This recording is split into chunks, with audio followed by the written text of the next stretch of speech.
Guy de Maupassant. La nuit.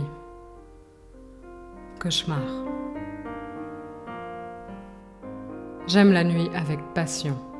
Je l'aime comme on aime son pays ou sa maîtresse.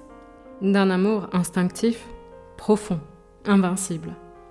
Je l'aime avec tous mes sens, avec mes yeux qui la voient, avec mon odorat qui la respire, avec mes oreilles qui en écoutent le silence, avec toute ma chair que les ténèbres caressent. Les alouettes chantent dans le soleil, dans l'air bleu, dans l'air chaud, dans l'air léger des matinées claires. Le hibou fuit dans la nuit, tache noire qui passe à travers l'espace noir, et, réjoui, grisé par la noire immensité, il pousse son cri vibrant et sinistre. Le jour me fatigue et m'ennuie. Il est brutal et bruyant. Je me lève avec peine, je m'habille avec lassitude, je sors avec regret. Et chaque pas, chaque mouvement, chaque geste, chaque parole, chaque pensée me fatigue comme si je soulevais un écrasant fardeau. Mais quand le soleil baisse, une joie confuse, une joie de tout mon corps m'envahit. Je m'éveille, je m'anime. À mesure que l'ombre grandit, je me sens tout autre, plus jeune, plus fort, plus alerte, plus heureux. Je la regarde s'épaissir, la grande ombre douce tombée du ciel. Elle noie la ville comme une onde insaisissable et impénétrable. Elle cache, efface, détruit les couleurs, les formes, étreint les maisons, les êtres, les monuments de son imperceptible toucher. Alors j'ai envie de crier de plaisir comme les chouettes, de courir sur les toits comme les chats. Et un impétueux, un invincible désir d'aimer s'allume dans mes veines. Je marche, tantôt dans les faubourgs assombris, tantôt dans les bois voisins de Paris, où j'entends rôder mes sœurs les bêtes et mes frères les braconniers. Ce qu'on aime avec violence finit toujours par vous tuer. Mais comment expliquer ce qui m'arrive ? Comment même faire comprendre que je puisse le raconter ? Je ne sais pas, je ne sais plus, je sais seulement que cela est. Voilà. Donc hier, était-ce hier ? Oui, sans doute. À moins que ce ne soit auparavant, un autre jour, un autre mois, une autre année. Je ne sais pas. Ce doit être hier pourtant, puisque le jour ne s'est plus levé, puisque le soleil n'a pas reparu. Mais depuis quand la nuit dure-t-elle ? Depuis quand ? Qui le dira ? Qui le saura jamais ? Donc, hier, je sortis, comme je fais tous les soirs, après mon dîner. Il faisait très beau, très doux, très chaud. En descendant vers les boulevards, je regardais, au-dessus de ma tête, le fleuve, noir et plein d'étoiles, découpé dans le ciel par les toits de la rue, qui tournait et qui faisait onduler comme une vraie rivière ce ruisseau roulant des astres. Tout était clair dans l'air léger, depuis les planètes jusqu'au bec de gaz. Tant de feux brillaient, là-haut et dans la ville, que les ténèbres en semblaient lumineuses. Les nuits luisantes sont plus joyeuses que les grands jours de soleil. Sur le boulevard, les cafés flamboyaient. On riait, on passait, on buvait. J'entrai au théâtre, quelques instants. Dans quel théâtre, je ne sais plus. Il y faisait si clair que cela m'attrista, et je ressortis, le cœur un peu assombri par ce choc de lumière brutale sur les ors du balcon, par le scintillement factice du lustre énorme de cristal, par la barrière du feu de la rampe, par la mélancolie de cette clarté fausse et crue. Je gagnais les Champs-Élysées, où les cafés-concerts semblaient des foyers d'incendie dans les feuillages. Les marronniers, frottés de lumière jaune, avaient l'air peints, un air d'arbres phosphorescents. Et les globes électriques, pareils à des lunes éclatantes et pâles, à des œufs de lune tombés du ciel, à des perles monstrueuses, vivantes, faisaient pâlir sous leur clarté nacrée, mystérieuse et royale, les filets de gaz, de vilains gaz sales, et les guirlandes de verre de couleur. Je m'arrêtais sous l'Arc de Triomphe pour regarder l'avenue, la longue et admirable avenue étoilée, allant vers Paris entre deux lignes de feu. Et les astres là-haut, les astres inconnus, jetés au hasard dans l'immensité où ils dessinent ces figures bizarres, qui font tant rêver, qui font tant songer. J'entrai dans le bois de Boulogne et j'y restai longtemps, longtemps. Un frisson singulier m'avait saisi. Une émotion imprévue et puissante, une exaltation de ma pensée qui touchait à la folie. Je marchai longtemps, longtemps, puis je revins. Quelle heure était-il quand je repassais sous l'Arc de Triomphe? Je ne sais pas. La ville s'endormait, et des nuages, de gros nuages noirs s'étendaient lentement sur le ciel. Pour la première fois, je sentis qu'il allait arriver quelque chose d'étrange, de nouveau.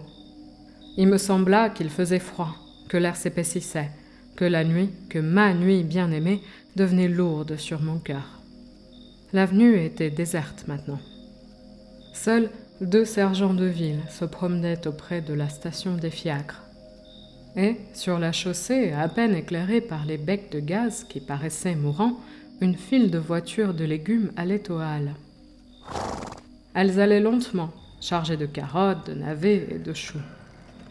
Les conducteurs dormaient, invisibles. Les chevaux marchaient d'un pas égal, suivant la voiture précédente, sans bruit, sur le pavé de bois. Devant chaque lumière du trottoir, les carottes s'éclairaient en rouge, les navets s'éclairaient en blanc, et les choux s'éclairaient en vert. Et elles passaient l'une derrière l'autre, ces voitures rouges d'un rouge de feu, blanches d'un blanc d'argent, vertes d'un vert émeraude. Je les suivis, puis je tournai par la rue Royale et revins sur les boulevards. Plus personne, plus de cafés éclairés, quelques attardés seulement qui se hâtaient.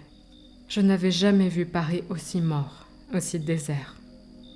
Je tirai ma montre, il était 2 heures.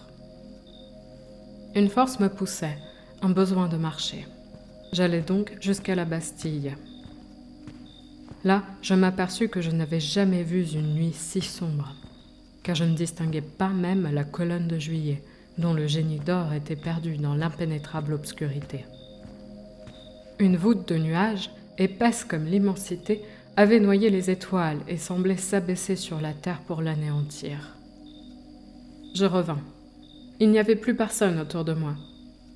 Place du château d'eau, pourtant, un ivrogne faillit me heurter, puis il disparut. J'entendis quelque temps son pas inégal et sonore. J'allais. À la hauteur du faubourg Montmartre, un fiacre passa, descendant vers la Seine. Je l'appelai. Le cocher ne répondit pas. Une femme rôdait près de la rue Drouot. « Monsieur, écoutez donc. » Je hâtai le pas pour éviter sa main tendue. Puis, plus rien. Devant le vaudeville, un chiffonnier fouillait le ruisseau. Sa petite lanterne flottait au ras du sol. Je lui demandai « Quelle heure est-il, mon brave ?» Il grogna « Est-ce que je sais, j'ai pas de montre. » Alors je m'aperçus tout à coup que les becs de gaz étaient éteints. Je sais qu'on les supprime de bonne heure avant le jour en cette saison, par économie, mais le jour était encore loin, si loin de paraître. Allons aux halles, pensai-je. Là au moins je trouverai la vie. Je me mis en route, mais je n'y voyais même pas pour me conduire. J'avançais lentement, comme on fait dans un bois, reconnaissant les rues en les comptant. Devant le Crédit Lyonnais, un chien grogna. Je tournai par la rue de Grammont. Je me perdis. J'errais, puis je reconnus la bourse aux grilles de fer qui l'entourent. Paris entier dormait d'un sommeil profond et effrayant. Au loin pourtant, un fiacre roulait, un seul fiacre, celui peut-être qui avait passé devant moi tout à l'heure. Je cherchais à le rejoindre, allant vers le bruit de ses roues, à travers les rues solitaires et noires, noires comme la mort. Je me perdis encore. Où étais-je? Quelle folie d'éteindre sitôt le gaz. Pas un passant, pas un attardé, pas un rôdeur, pas un miaulement de chat amoureux, rien. Où donc étaient les sergents de ville? Je me dis, je vais crier, ils viendront. Je criais. Personne ne répondit. J'appelais plus fort. Ma voix s'envola, sans écho, faible, étouffée et écrasée par la nuit, par cette nuit impénétrable. Je hurlais « Au secours! Au secours! Au secours !» Mon appel désespéré resta sans réponse. Quelle heure était-il donc? Je tirai ma montre, mais je n'avais point d'allumette. J'écoutais le tic-tac léger de la petite mécanique avec une joie inconnue et bizarre. Elle semblait vivre, j'étais moins seule. Quel mystère! Je me remis en marche comme un aveugle, en tâtant les murs de ma canne, et je levais à tout moment les yeux vers le ciel, espérant que le jour allait enfin paraître. Mais l'espace était noir, tout noir, plus profondément noir que la ville. Quelle heure pouvait-il être? Je marchais, me semblait-il, depuis un temps infini, car mes jambes fléchissaient sous moi. Ma poitrine haletait, et je souffrais de la faim horriblement. Je me décidai à sonner à la première porte cochère. Je tirai le bouton de cuivre et le timbre tinta dans la maison sonore. Il tinta étrangement, comme si ce bruit vibrant eût été seul dans cette maison. J'attendis. On ne répondit pas. On n'ouvrit point la porte. Je sonnai de nouveau. J'attendis encore. Rien. J'eus peur. Je courus à la demeure suivante et 20 fois de suite je fis résonner la sonnerie dans le couloir obscur où devait dormir le concierge. Mais il ne s'éveilla pas, et j'allai plus loin, tirant de toutes mes forces les anneaux ou les boutons, heurtant de mes pieds, de ma canne et de mes mains les portes obstinément closes. Et, tout à coup, je m'aperçus que j'arrivais aux halles. Les halles étaient désertes, sans un bruit, sans un mouvement, sans une voiture, sans un homme, sans une botte de légumes ou de fleurs.